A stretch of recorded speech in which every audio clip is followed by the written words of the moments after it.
বালিশের পাশে মোবাইল রেখে ঘুমালে 4 ধরনের রোগ আপনার হতে পারে। এটা আমি যখন ইন্ডিয়া গিয়েছিলাম তখন এক ডক্টরের সাথে কথা হয়েছে, তিনি আমাকে বলেছে বিভিন্ন ধরনের সমস্যা হয়, তবে 4টি খুবই ইম্পর্টেন্ট। বিশেষ করে আমরা আমাদের সমাজে, আমাদের সোসাইটিতে ম্যাক্সিমাম মানুষ আমরা আমাদের ফোনগুলো রাতের বেলা যখন ঘুমাই তখন আমরা বালিশের নিচে রেখেই তারপরে ঘুমিয়ে যাই। এরকম হয় কি হয় না? বিশেষ করে ম্যাক্সিমাম ইয়াং পিপল যারা আছি তারা আমরা মোবাইল এসে আমাদের যুব সমাজকে একেবারে ধ্বংসের দ্বার প্রান্তে নিয়ে গেছে। মোবাইলে ভালো আছে, খারাপ আছে, তবে আমরা ভালোটা ইউজ না করে আমরা খারাপটা ব্যবহার করার চেষ্টা করি। বিশেষ করে বালিশের পাশেই আমরা মোবাইল রেখে তারপরে ঘুমিয়ে যাই। আবার কিছু কিছু মানুষের ঘরে এমন ভাবে সেটিং করা আছে, একেবারে ঘরের পাশে খাটের পাশেই তার চার্জারের জন্য ব্যবস্থা করা আছে। মোবাইল চার্জে দিয়ে সেখানেই বালিশের পাশে মোবাইল রেখে চার্জে দিয়ে সে সেখানে ঘুমিয়ে পড়তেছে, যার কারণে বিভিন্ন ধরনের রোগ হওয়ার সম্ভাবনা আছে। এক নাম্বার হচ্ছে হৃদরোগ হওয়ার সম্ভাবনা আছে। যে বালিশের পাশে মোবাইল রেখে ঘুমিয়ে যায় তার হৃদরোগ হওয়ার সম্ভাবনা আছে। এবং দ্বিতীয় নাম্বার হচ্ছে মাথা ব্যথা হয়।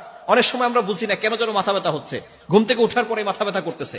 মাথা ব্যথা হওয়ার অন্যতম একটি কারণ হচ্ছে এই বালিশের নিচে মোবাইল রেখে দেওয়া।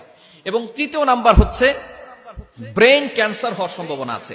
মানুষের ইন্টেলেকচুয়াল পাওয়ার, মেধা শক্তি দুর্বল হয়ে যায়।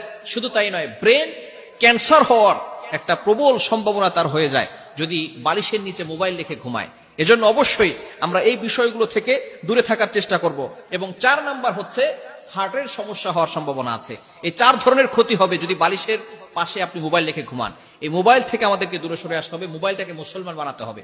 আমরা মোবাইলের ভিতরে শুধু অশ্লীল ভিডিও দেখি, যারা ফেসবুক ইউজ করি মোবাইলের ভিতরে শুধু বাজে ভিডিও, বাজে লিঙ্ক, এটা আমরা বন্ধুদের সাথে শেয়ার করে থাকি। খবরদার এটা করবেন না। একদিন আপনি থাকবেন না, কিন্তু আপনার ফেসবুক ঠিকই থাকবে। ফেসবুকে আপনি যে মিথ্যা পোস্ট করেছিলেন সেটা ঠিকই থাকবে। একদিন আপনি থাকবেন না, আপনার ছবিগুলো থাকবে। আপনি যে অশ্লীল ভিডিও শেয়ার করেছেন সেটা থাকবে। আপনি গ্রুপে অশ্লীল ভিডিও দিয়েছেন সেটা ফেসবুকে থেকে যাবে। আপনি একদিন থাকবেন না। কিন্তু এই গুনাহগুলো অবশ্যই সদকায়ে জারিয়া হিসেবে আল্লাহ পাক রব্বুল আলামিন আপনার কবরে দিয়ে দিবেন। এজন্য অবশ্যই এই ফেসবুকটাকে মুসলমান বানাতে হবে। আপনি সঠিক কাজ করেন, স্ট্যাটাস দেন, সুন্দর সুন্দর পোস্ট করেন।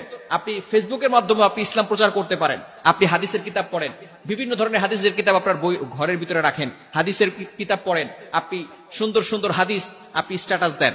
বিশেষ করে আপনার ফ্রেন্ড লিস্টে যারা থাকবে তারা সেখান থেকে হাদিস পড়ে কোন একটা হাদিস তার হেদায়েতের কারণ হয়ে যেতে পারে। সে যদি ভালো হয়ে যায়, সে যত ভালো কাজ করবে তারপর থেকে আল্লাহ পাক রব্বুল আলামিন একটা সওয়াবের পার্সেন্টেজ আপনার আমলনামায় দিয়ে দিবে। এজন্য মোবাইলকে আমরা ধ্বংসের বস্তু না বানিয়ে সেখানে আমরা মোবাইলের মাধ্যমে, ইন্টারনেটের মাধ্যমে আমরা হালাল ভাবে ইসলামটাকে প্রচার করার চেষ্টা করব। হারাম কোনো কাজ না করে সঠিকভাবে দিনটাকে প্রচার করার চেষ্টা করব। তাহলে আল্লাহ পাক রব্বুল আলামিন আমাদেরকেও সওয়াবের ভাগীদার করবেন। আল্লাহ তাআলা আমাদের সকলকে এই বিষয়টি বুঝার তৌফিক দান করেন।